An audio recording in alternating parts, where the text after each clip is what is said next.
얼마 전 나는 내 생활에 중요한 변화를 주기로 결심했다. 그 변화는 바로 플랜트 베이스드 다이어트를 시작하는 것이었다. 몇 년 전만 해도 나의 식단은 육류와 유제품 위주로 이루어져 있었다. 그러나 다큐멘터리 What the Health를 본 후 나는 내 식습관을 재고해보기로 했다. 우선 채식을 시작하기 위해 나는 인터넷 서적과 다양한 요리책을 통해 정보를 모았다. 플랜트 베이스드 다이어트가 환경에 미치는 긍정적인 영향과 내 건강에 가져다 줄 이익에 대해 더 많이 알게 되면서 나의 결심은 확고해졌다. 이 식단의 가장 큰 장점 중 하나는 건강 개선이다. 채소, 과일, 곡물, 콩류를 위주로 한 식단은 각종 만성 질환의 위험을 줄이는 데 도움을 주며 특히 심장 건강에 매우 유익하다는 것을 깨달았다. 내 동기가 더욱 강력해진 계기는 내가 가까운 친구 중 한 명이 플랜트 베이스드 다이어트로 눈에 띄는 건강 개선과 체중 감량을 경험했기 때문이다. 그는 매일 더 많은 에너지를 느끼고 이전보다 피곤함을 덜 느낀다고 했다. 이런 이야기들은 나를 더욱 자극했고 나도 시도해보기로 했다. 첫 주는 쉽지 않았다. 내 주변 가족과 친구들은 고기를 먹을 때 나는 대체 식품을 찾기 위해 노력해야 했다. 그러나 시간이 지날수록 이것은 점점 익숙해졌다. 내 몸은 점차 새로운 식습관에 적응했고 나는 놀랍게도 채식이 맛있고 만들기 쉬운 요리들로 가득 차 있다는 것을 발견했다.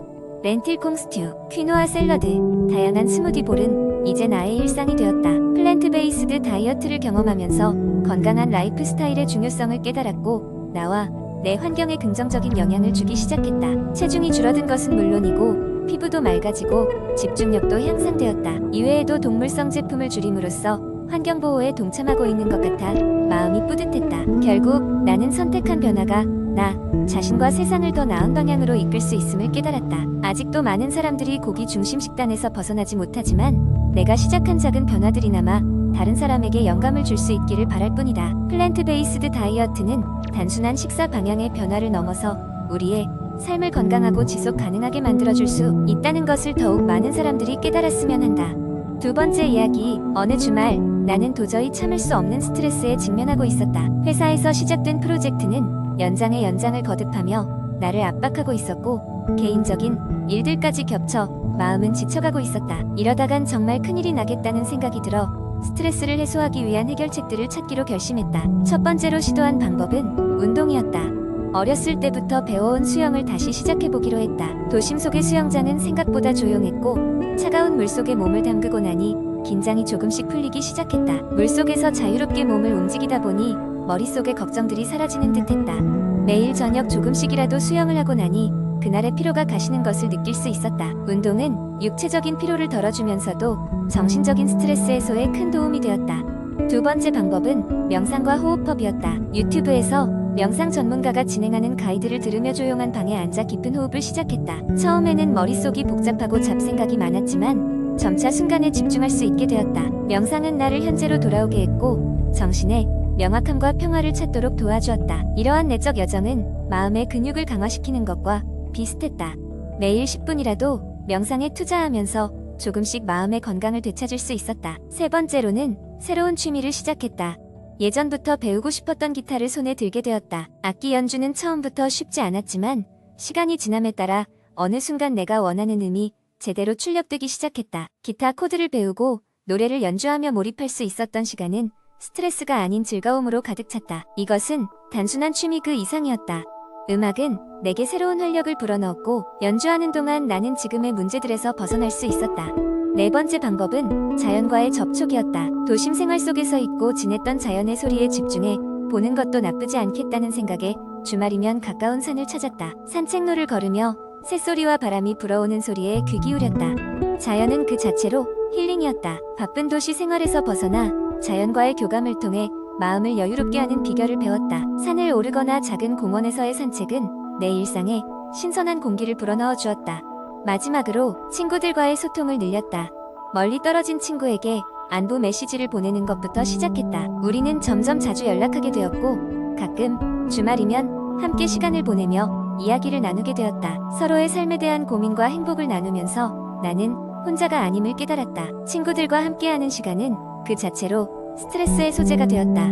더불어 그 과정에서 느끼는 편안함과 안도감은 그 어떤 치료법보다도 강력했다. 이렇게 새로운 방법들을 도입하면서 나는 스트레스를 보다 효율적으로 관리할 수 있게 되었다. 매일의 스트레스는 여전히 나에게 다가오지만 이제는 그를 다루는 방법을 알고 있는 지금은 보다 더 건강하고 긍정적인 태도로 일상과 맞서고 있다. 이러한 경험들은 나에게 귀중한 교훈이 되었다. 세 번째 이야기, 그날은 잔뜩 흐린 날씨였다. 아침에 일어나자마자 창밖을 보니 어두운 구름이 도시를 덮고 있었다. 우중충한 날씨에 나도 모르게 기분이 가라앉았지만 마음 한구석에서는 오늘 하루도 의미 있게 보내고 싶다는 생각이 들었다. 평소라면 이런 날씨엔 이불 속에서 한참을 뒹굴었겠지만 그날은 조금 다르게 보내기로 마음먹었다. 하루 30분이면 충분하다는 그 광고 문구가 계속해서 머릿속을 맴돌았기 때문이다. 몇 주 전 우연히 인터넷 검색을 하다가 하루 30분이면 충분한 내 몸에 꼭 필요한 운동법이라는 기사를 본 것이 떠올랐다. 그 당시 기사의 내용을 훑어보기만 했지만 문득 그 운동법이 구체적으로 무엇인지가 궁금해졌다. 그래서 다시 찾아보니 하루 30분을 활용하여 몸 전체를 균형 있게 단련할 수 있는 다양한 운동법이 소개되어 있었다. 기사에서는 크게 세 가지 운동으로 나뉘어 소개하고 있었다. 첫 번째는 전신 스트레칭으로 이는 하루의 피로를 풀어주고 몸을 유연하게 만들어준다고 했다. 경쾌한 음악과 함께 가벼운 스트레칭을 시작하면 몸이 서서히 깨어나는 것을 느낄 수 있었다. 기사는 특히 근육을 천천히 풀어주는 것이 중요하다고 강조했는데 갑작스러운 움직임보다는 호흡에 맞춰 부드럽게 늘려주는 것이 핵심이라고 했다. 두 번째 운동은 근력 강화 운동이었다. 이는 몸의 기초 대사량을 높이고 더 많은 에너지를 소비하게 함으로써 체중 감량에 도움이 된다 했다. 기사는 특별히 원하지 않는 체중 변화를 막고 건강한 몸매를 유지하려면 근력 운동이 필수적이라고 설명했다. 스쿼트, 플랭크 등의 동작을 하루 10분 정도만 꾸준히 유지한다면 그 효과가 기대 이상이라는 것이었다. 마지막으로 유산소 운동이 추천되었다. 달리거나 자전거 타기, 가볍게 춤추는 것 등이 포함되었는데 이는 심장을 건강하게 하고 내구력을 높여준다고 했다. 가장 중요한 점은 억지로 하려는 것이 아닌 스스로 즐기면서 할 수 있는 운동을 선택하는 것이라 했다.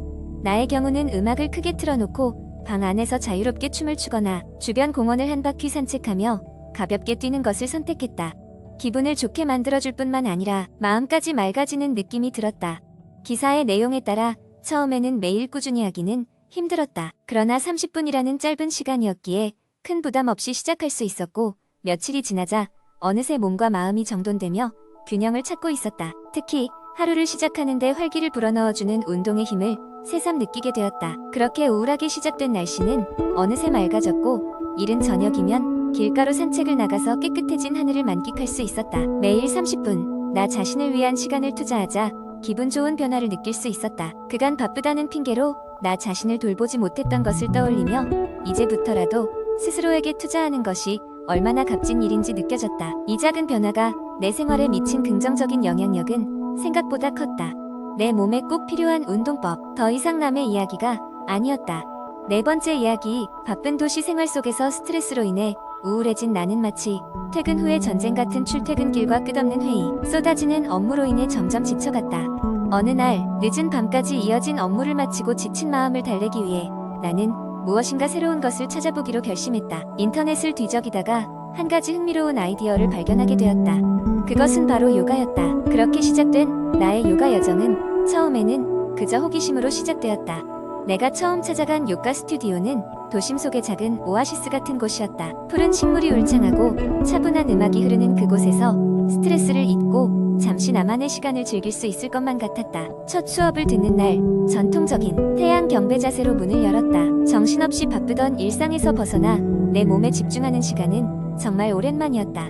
태양 경배 자세는 의외로 온몸의 근육을 부드럽게 자극하는 효과가 있었다. 팔과 다리를 번갈아 쭉 뻗어내며 깊은 호흡을 하자 마음속에 차곡차곡 쌓여있던 긴장이 조금씩 풀리기 시작했다. 요가 강사는 수리야 나마스카라가 아침 태양을 맞이하는데 완벽한 자세라고 설명했다. 그리고 그 자세는 하체와 상체를 동시에 단련시켜주는 최적의 운동이라고 덧붙였다. 시간이 흐르면서 나는 다양한 요가 자세를 시도하게 되었다.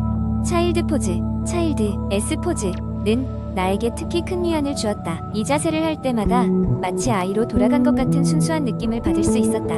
바닥에 몸을 눕히고 팔을 앞쪽으로 쭉 펴는 동안 등과 어깨에 축적된 피로가 서서히 스며나가는 것을 느꼈다. 매일 밤 자기 전에 이 자세를 취하곤 했는데 이 자세는 진정한 의미의 쉼을 몸과 마음에 선사했다. 그리고 요가 수업 중 가장 기억에 남는 것은 나무 자세였다. 이 균형 잡힌 자세를 완벽하게 유지하는 것은 처음에 매우 어려웠다. 그러나 시간이 지남에 따라 그 자세는 마치 내면의 평화와 같은 의미가 되었다. 내가 한쪽 다리를 반대쪽 무릎에 대고 중심을 잡으려 애쓰면서 내 마음도 흔들림 없게 평온해졌다. 마치 내 주변의 모든 것이 고요한 숲의 일부인 것처럼 느껴졌고 그 안에서 나도 작은 나무가 되어가는 특별한 경험이었다. 요가는 단순한 운동을 넘어서 명상으로 이어졌다.